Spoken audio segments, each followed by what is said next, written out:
Hello everybody, Stephanie Haney here for 3 News. I have your latest COVID-19 coronavirus update here in Ohio, as well as nationally and around the world. As we all know, at 2 p.m. each day, the Ohio Department of Health releases the updated numbers related to the positive COVID-19 coronavirus cases here in Ohio.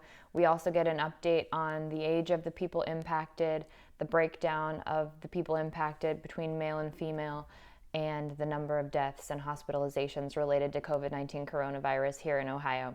So we have those new numbers now. The number of confirmed COVID-19 coronavirus cases in the state of Ohio is now at 4,782. Of those cases, there are 1,354 hospitalizations, and our death toll has risen to 167.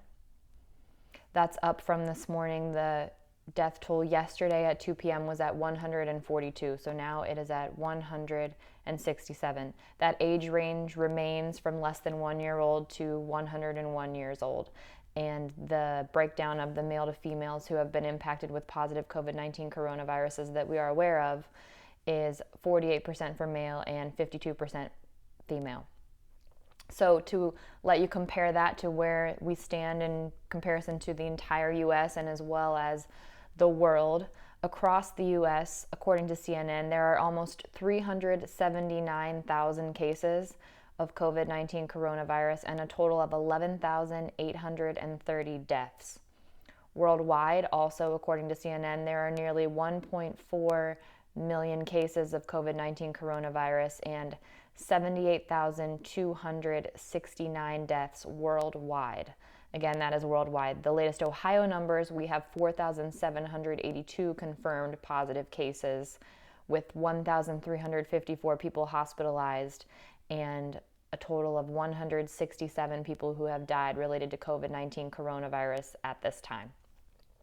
Here in Cleveland, the Cleveland Indians are donating meals to the Cleveland Food Bank. They are partnering with Dunkin' Donuts and Meijer and have donated over 150,000 meals to the Greater Cleveland Food Bank.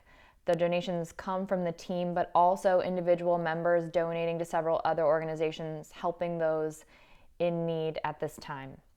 Taking a look at the national level, President Donald Trump has removed the Inspector General who was overseeing that $2.2 trillion stimulus package. That's the package responsible for all those checks that everybody is waiting on that are expected to be coming in the next several weeks. It was Investigator General Glenn Fine who was to watch over that, but he has now been removed from the Defense Department by Trump. And the reasons are not yet known related to that move. We are just now learning that he has been removed from that position, so we'll be keeping an eye on that.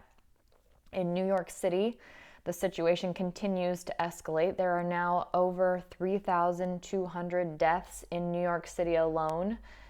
The city itself has surpassed the deaths now from 9/11, from the September 11th attacks. The state recorded 731 new coronavirus-related deaths today alone. That's the largest one-day jump they have seen yet. This is all according to Governor Andrew Cuomo. Speaking about the nation generally, our U.S. Surgeon General is applauding the physical distancing taking place across the country. U.S. Surgeon General Jerome Adams has said that if Americans can maintain that distance measures throughout the month of April, it's possible we may be able to get back to normal sooner rather than later. This was on Good Morning America today that he said that if the measures stay in place, we can slowly start to reopen. In Ohio, remember, so he was speaking at a national level. So it's important to remember here in Ohio that might be a little bit different. Director of the Department of Health, Dr. Amy Acton, has said that we could see our peak around early May. A date that keeps being mentioned is May 5th, so that's possible. She did also mention the peak could come in late April, but May 5th is a date that has been mentioned repeatedly by Dr. Acton. Now, according to the Cleveland Clinic, their research shows that we may hit our peak here in Ohio. This is the peak of new positive cases, somewhere between mid-May to mid-June. And all of the experts are reminding us that once we do hit that peak, there will also be a period of tapering off. So it's not as if we can hit the peak and then everything goes back to normal right after that. Once we do hit that peak, there will be a period of time where there will be many successive days of high numbers of positive tests, high numbers of hospitalizations, unfortunately, increasing numbers of deaths as well as we move through the coronavirus pandemic here in the state of Ohio. So those are the numbers that we have out as of 2 p.m. from the Ohio Department of Health. I'll read them one more time for those of you just joining us. Our confirmed number of cases of COVID-19 coronavirus here in the state of Ohio are now at 4,782. Again, these are just the confirmed cases. Testing is not as widespread as officials would like it to be. And now there are 1,354 people hospitalized in the state of Ohio, and the number of deaths has risen to 167 people related to COVID-19 coronavirus in the state of Ohio alone. Now we have Governor Mike DeWine and Dr. Amy Acton, as well as Lieutenant Governor John Husted on the press conference. We have that for you on Facebook and YouTube, also on 3 News, and we'll join you with updated coverage in our 5 p.m. broadcast on What's New. I'll see you there. Also 6 p.m. What Matters Most, 7 p.m. Front Row, and 11 p.m. What's Next. And I will see you back here tomorrow morning at 11 a.m. with the latest updates related to COVID-19 coronavirus here in Ohio. I'm Stephanie Haney.